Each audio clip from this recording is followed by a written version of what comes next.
Professor P.L.O. Lumumba is a distinguished scholar and legal luminary, holding a Doctor of Laws in the Law of the Sea from University of Ghent, Belgium, as well as a Master of Laws and Bachelor of Laws from the University of Nairobi. He has received honorary Doctor of Letters degrees from the University of Cape Coast, Ghana, and a Doctor of Science degree from Bells University of Technology here in Nigeria. With a rich background in human rights, humanitarian law, and international humanitarian law, Professor Lumumba has served as an advocate in the High Courts of Kenya and Tanganyika and is a certified mediator. His influence extends beyond the legal realm. Welcome, Professor Lumumba. Thank you. Thank you very much. Thank you. You may resume your seats. I'm a great opponent of lengthy introductions. Let me start by thanking the pastor and his wife, and also appreciating those who have spoken before me and those who are present to listen to our presentations. Without you, we would be talking to ourselves. There is a sense in which much has been said. If it is the history of the continent, slavery that has been mentioned, if it is colonization that has been spoken to, if it is neo-colonization that has been spoken to, if it is in describing the continent of Africa as having been divided so very arbitrarily in Berlin in 1884 and 1885, that has been spoken to. And we have been told so very correctly how that continues to bedevil the continent of Africa and to undermine our attempts at unity. Those of you who are students of history will remember that in 1963 in Addis Ababa, Ethiopia, and in 1964 in Cairo, Egypt, the debate was, should we redraw the boundaries? It was agreed by the founding fathers then that that would be an exercise in fueling conflict, and that if we were moving towards unity, then redrawing boundaries was unnecessary. The OAU was, of course, founded in 1963, a weak organization which, as it were, introduced the concept of inviolability of boundaries and placed emphasis on sovereignty. We have been told that that could very well be the reason why Africa's growth has been stunted. There are those, and there's them who has told us so very effectively that upon consultation with the gods, he has been told very useful things, and the gods are right in the revelation that they have made. The gods are right in saying that we have suffered in many ways and continue to do so, and that therefore the post-independence African country or countries are bedeviled by many things. That could be a reason. It has also been said that part of the reason why we have not realized our potential is because we make the wrong choices. And that could very well be true. And my brother who spoke about choices so very well told us that it all rests on the choices that you make. And you who are Christians will remember that at critical moments, even in the Christian tradition, it has always been a question of choices. If you read the book of 1 Kings at chapter 18, when there is conflict in that little place called Israel, Elijah summons them and says, choose you now. If Baal is God, bring the 450 disciples of Baal and the 400 of Asherah who dined with Jezebel. And if God is God, let him be worshipped. If Baal is Baal, let him be worshipped. Perhaps that is the reason why we are where we are. We never make the right choices. We choose Baal when we should be choosing God. There are those who have said possibly, and you see this choice if you read the book of Joshua chapter 24, when he calls the Israelites and tells them, choose you now. Do you want to worship the gods whom your ancestors worshipped before they crossed the river, or the gods of the Amorites in whose land you dwell? As for me and my house, we shall serve the Lord. Perhaps we are not serving the gods, and that the gods are angry. And in the anger, they continue to visit pain upon us. So there is a sense in which all and many things have been talked about. But Africa sometimes judges ourselves very harshly and with a jaundiced sense of history. The post-colonial African state, the oldest post-colonial African state is Ghana, 66 years only. Nigeria, 63 years only. And we often forget these very important and immortal words of John Henry Clark when he said that all African countries, upon regaining independence, started to conduct their affairs on the basis of systems of governments that were borrowed from Europe, and that none of them will ever succeed on the basis of borrowed systems. And as if he were a Jewish prophet, he is being proven right on a daily basis. Because whenever we in the African countries think that we have identified the problem and that we have identified the antidote, when we apply the antidote, new wounds appear. That has been the state of Africa, and that continues to be our state. And therefore, when we judge Africa, we must ask ourselves, from whose lens are we judging Africa? When in 1965, the Osagyefo Kwame Nkrumah wrote the book, Neo-Colonialism, the Last Stage of Imperialism, and the Most Dangerous, he was right, and he was overthrown for it, because the colonizer left but never left. And if you have any doubt, see what is happening in Niger, in Guinea, in Burkina Faso, in Mali. They are alive and well. And Africa remains the only continent in the world that is still referred to as Francophone, Anglophone, Lusophone, and now we are beginning to even call it Russophone and Sinophone and Indophone.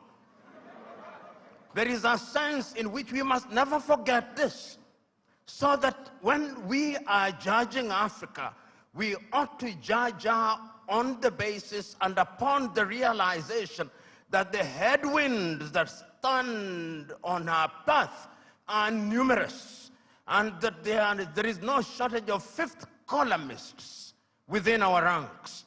The SMO spoke, and if the SMO were to speak a little longer, he would have reminded you of what Chinua Achebe said in Things Fall Apart, that they came and put the things that held us together, and we can no longer reason as one. And he said, we may have sent the white man away, but what about our brothers whose minds they have infected and infested? And there is no shortage of them. So Africa can and will arise. And if you look at the continent of Africa, she has always been conscious of the need to do right things. And if you look at the continent since 1963, and I can remember this so very vividly, I can remember Kwame Nkrumah in 1957 on the 6th of March saying, the freedom of Ghana means nothing if the rest of Africa is not free. He says the same thing in 1958.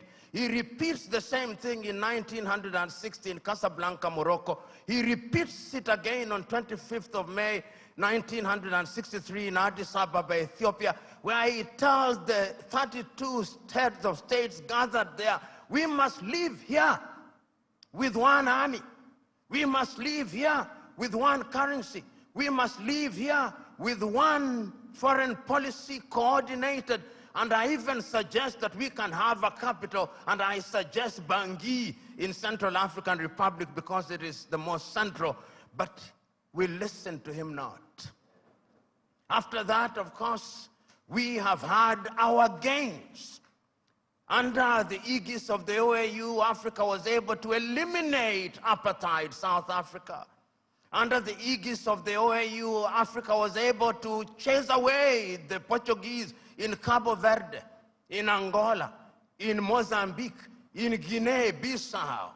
Under the aegis of the OAU, Africa was able to chase away the apartheid regime in what is now Namibia and the Ian Smith regime in what is now Zimbabwe. Let us not judge ourselves too harshly.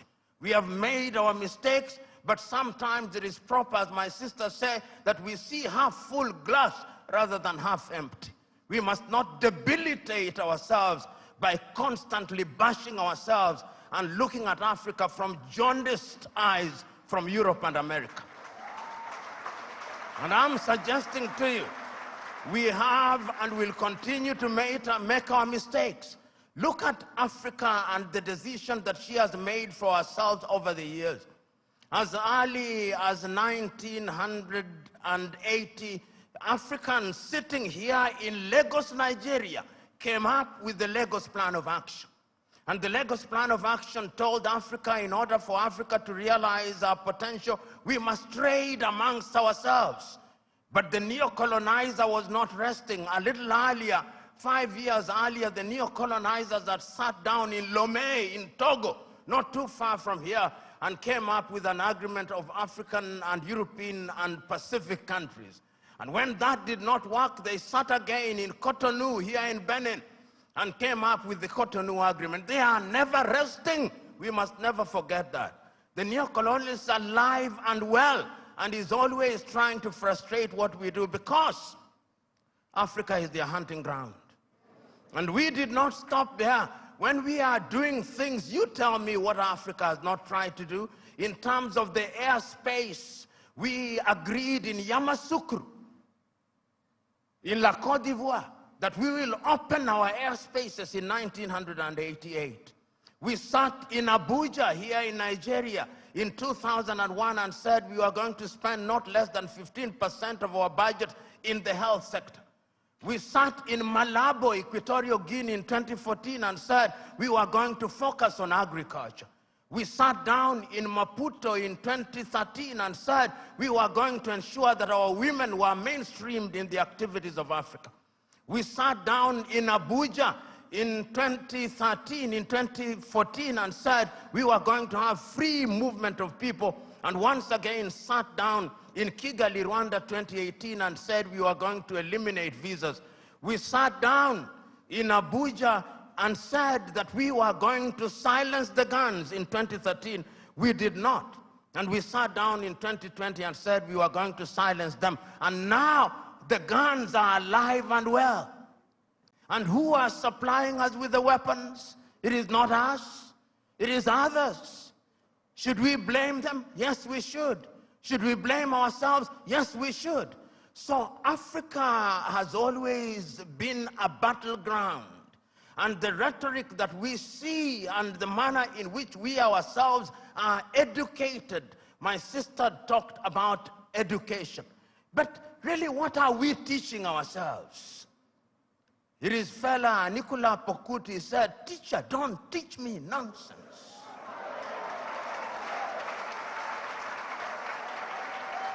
And I'm suggesting to us that most of us, including most of us who are here, we are so very thoroughly miseducated that what we must do is to unlearn the burden that we have in our mind. Those of us who are lawyers, when do we feel happiest? when we cite an English authority to determine a land case in Abeokuta. When we talk about the reasonable man, we don't talk about the reasonable man in a keke, in a papa. We talk about the reasonable man being the man in the Clapham omnibus in London, England. That is how miseducated we are.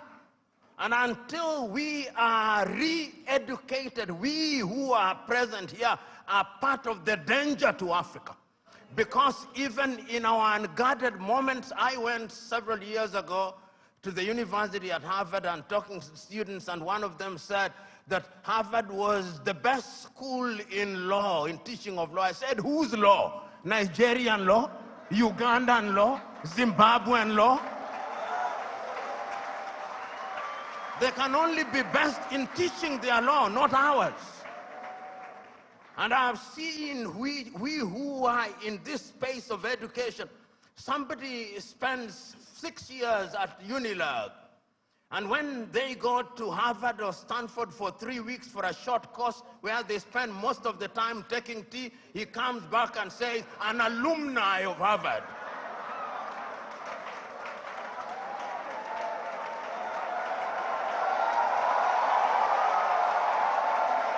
So the time is now. The time is now to begin re-educating ourselves. The time is now to exercise the ghost of low self-esteem. You know, Africa has many things. We have talked about our mineral resources. We've talked about our arable land. We have talked about many things, but from where I sit, the greatest African resource is the human resource. You know, Africa has been so wronged by other civilizations. We were the enablers of the first industrial revolution. When our ancestors were taken to work in the farms in Europe, we enabled that revolution. Right now, we are enabling the fourth industrial revolution and the fifth industrial revolution. That is why they have talent visas, because they are taking our talent. If it is not nurses, it is our IT gurus. If it is not our IT gurus, it is our engineers. And we are gleefully letting them away. I see our heads of state saying, we have signed a contract to take our workers to Saudi Arabia, modern day slavery. And you know, just this morning, my wife sent me a proverb from Turkey that when you elect a clown and you think that he will be a king, what he does is to convert the kingdom into a circus. And I am suggesting to us that that is part of the African problem, because it starts with political hygiene. Most of Africa is suffering because we do not have democracies. We have kakistocracies. And kakistocracies are governments by our very worst. This is what we must deal with, and this is what we must say. Who do we elect into our public offices? Because, as I've said before, when you allow hyenas to take care of goats, why should you be surprised when the goats are eaten? This is the same. And Africa is only going to realize our potential in all areas when, by dint of choice, we enable and allow our best men and women to serve in different areas. I've heard it being said about Lee Kuan Yew in Singapore. I've heard it being suggested about Mahathir Mohamad in Malaysia. I've heard it being said about Japan. I've heard it being said about other countries. But there was a conscious decision on the part of those individuals and the followership. We always talk about leaders, but we never talk about the followers. The followers must also style up. Africans on average are for some reason attracted to thieves. Africans are for some reason attracted to men and women who cannot serve her. And when they are not served, then they complain. When Africans are told, choose you now whom we shall release, Jesus of Nazareth or Barabbas, they say, release Barabbas.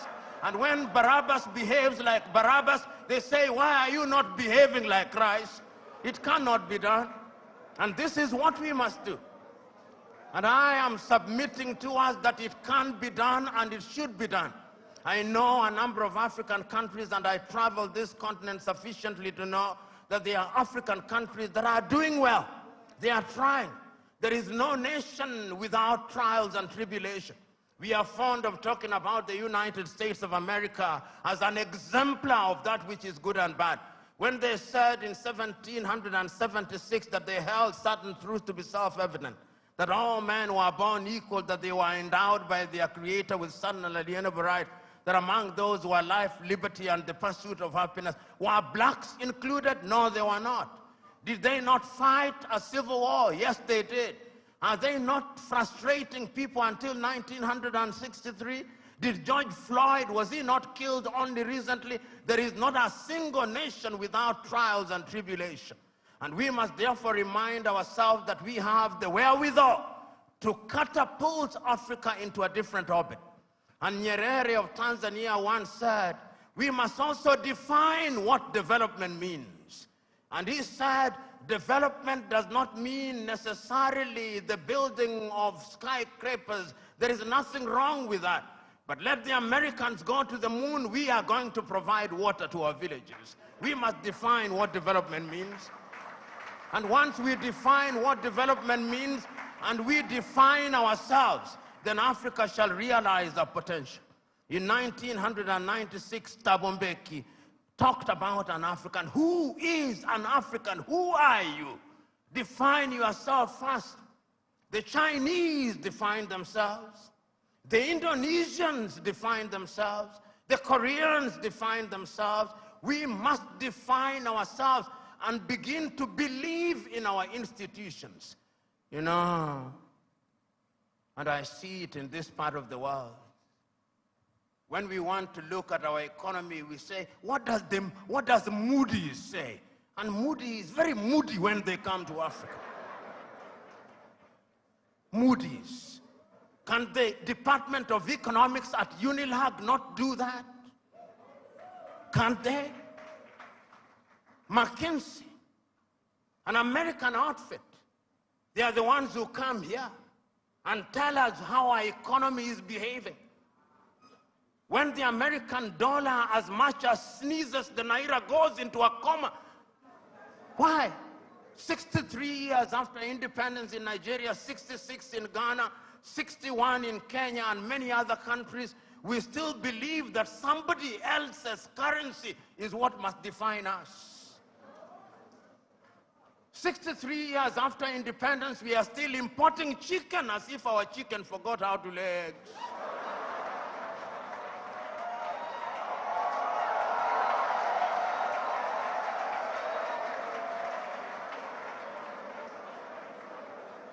The time is now for Africa to ask fundamental questions. Because if you ask the wrong questions, you'll get the wrong answers. And I'm suggesting to us that Africa is already asking those questions. You know, in the year 2013, African heads of states and government sat in Addis Ababa, Ethiopia. That was during the chairmanship of South Africa's Nkosazana and Dlamini Zuma. And they decided that we can no longer continue to live in this muck and mire. Africa must know progress. And they came up with Africa Agenda 2063. My sister spoke to it so very ably and eloquently and passionately. What we don't say is that during that week, Nkosazana and Dlamini Zuma wrote an apology letter to Kwame Nkrumah, telling Kwame, we apologize. What we are doing now, you saw in 1963. A house divided against itself cannot stand.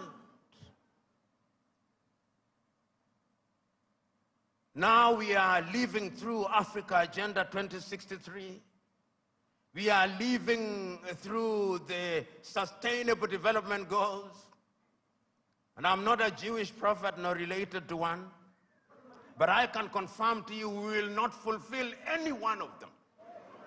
You cannot, in the nature of things, engage the reverse gear and then think you'll reach your destination. You cannot. And that is what most African countries have done. So the time is now, as the cliche goes, when you are in a hole, you stop digging. And Africa must stop digging. And if we stop digging and we look at what we have, Africa Continental Free Trade Area says that we are going to trade amongst ourselves in the world. Africa trades ourselves at best at 20%.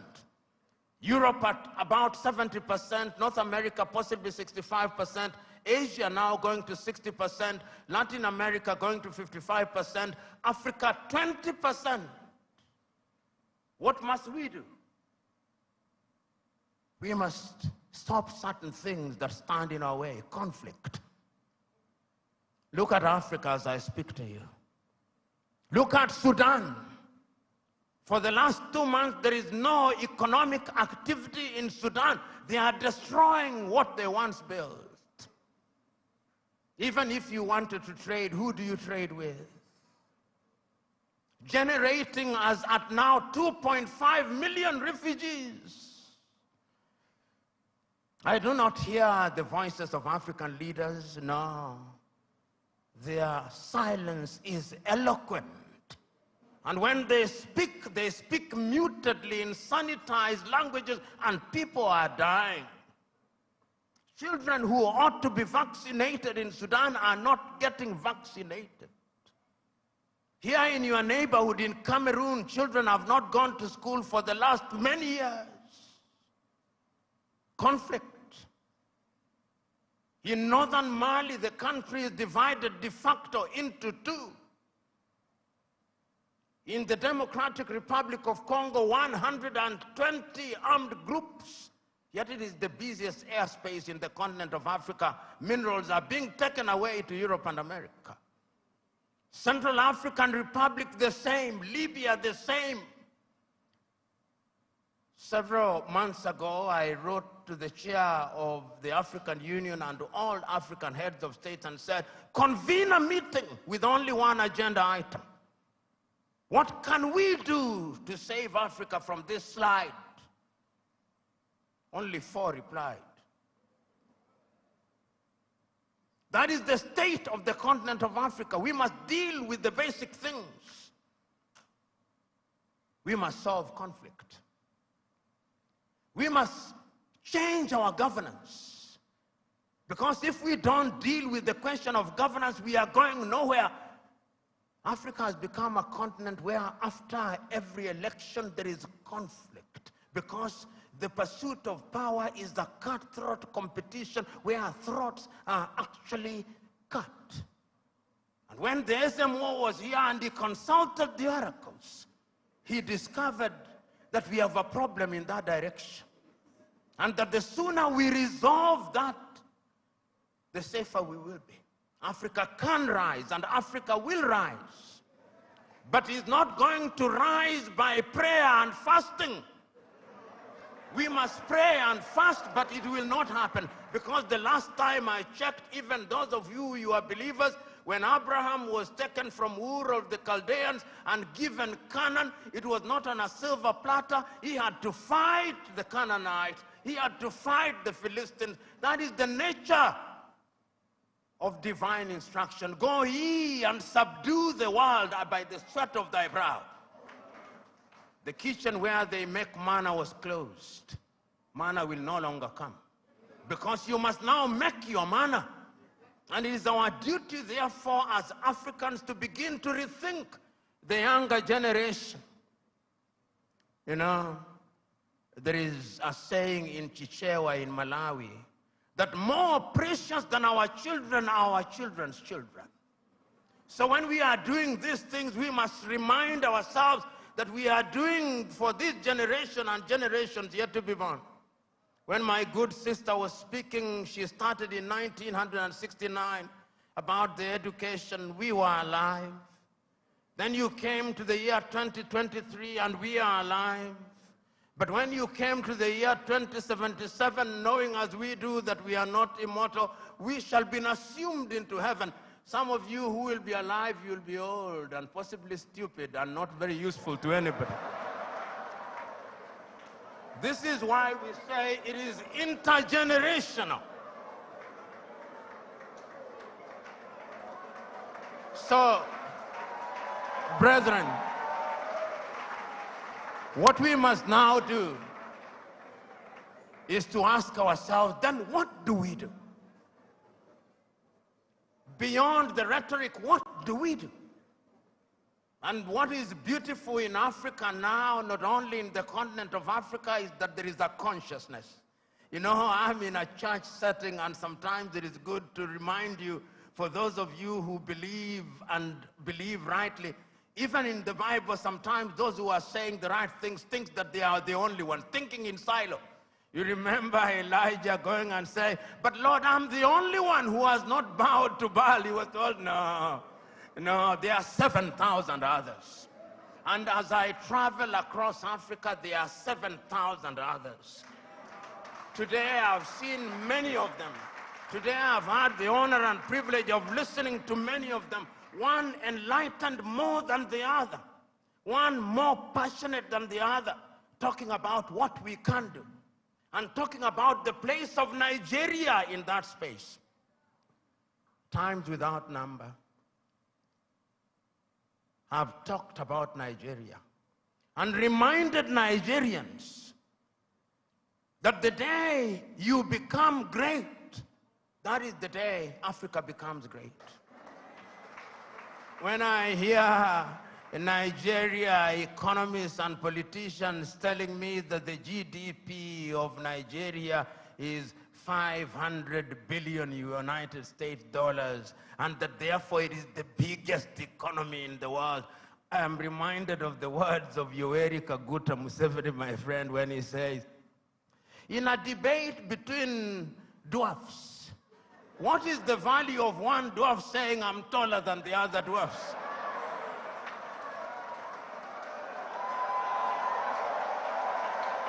You are still a dwarf. This Nigeria is capable in 5 years of becoming a 3 trillion GDP economy. The fundamentals are there. Talk of human resource. And I think it is my sister, you go to anywhere in the world, tell me, engineering, artificial intelligence, space, Nigerians. The saying goes, if you go to any part of the world and you do not find a Nigerian, run away from there. Because there is nothing to be done there. It is these Nigerians who will move the country. I keep on reminding my Nigerian friends, you say you are 220 million. No, you are not. I suspect you are 300 million. And if my suspicion is correct, you owe this region and this continent the talent. You know, when people talk about instability in Nigeria, I ask them, can you handle refugees from Nigeria? Can you? You cannot. They'll overwhelm the entire West Africa. So it is in Africans' genuine desire that Nigeria remains great and becomes great. All the ingredients are there.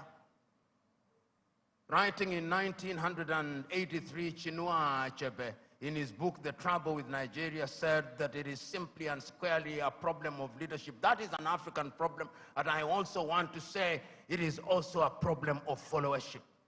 Before the Ezemwe started speaking, he talked about what is expected of him in the village. When you are appointed into a public office in Africa, they actually expect you to be a thief. And if you don't steal, they say you are not wise. So in the minds of many people in Africa, Abuja and Lagos are hunting grounds where they send their sons and daughters to steal, to take antelopes, which they share in the village. That thinking must change, because service for humanity is what we must look at. And I have no doubt in my mind that Africa can do it. When I look at Africa and I look at Nigeria, I see an Africa that is capable of rising because our sons and daughters now present in the continent and even in the diaspora. You go and see the Africans in the diaspora, whether they are in Antigua and Barbuda, and my good friend here, the ambassador of Antigua and Barbuda, Wallace Williams, Trinidad and Tobago, will agree with me in that regard. You go to St. Vincent's and Grenadines, you go to Jamaica, everybody now wants to come and invest in Africa. But we must make the circumstances right. So we must improve our politics. We must make our laws enabling. We must improve our agriculture. We must improve our health. We must improve our education system. We must improve the quality of the environment so that we stop our young men and women dying in the Mediterranean Sea, dying off the coast of Dhaka, going into modern-day slavery in Saudi Arabia, in that part of the world. It can be done. We have seen it done during our lifetime. We have seen South Korea do it. We have seen China do it. We are seeing India do it. We can see Indonesia doing it. We have seen Vietnam after the war doing it. And within the continent of Africa, there are other examples. We have seen Rwanda rise like a phoenix during our lifetime. We have seen Botswana do it. We have seen Cabo Verde do it. We have seen Mauritius doing it. It can be done. And if we agree that it can be done, what we must now do is to take a solemn vow. And that solemn vow must come from these words spoken by Julius Kambarage Nyerere on the 6th day of March 1997 in Accra, Ghana, when he was called upon to be the guest on the 40th anniversary of Ghana's independence. This is what he said, and I say this, then I shut up and sit down. Mwalimu said, when Kwame Nkrumah told us in 1963 that we ought to unite, we agreed with him. And we did not for one moment believe that unity in and of itself will solve our problems.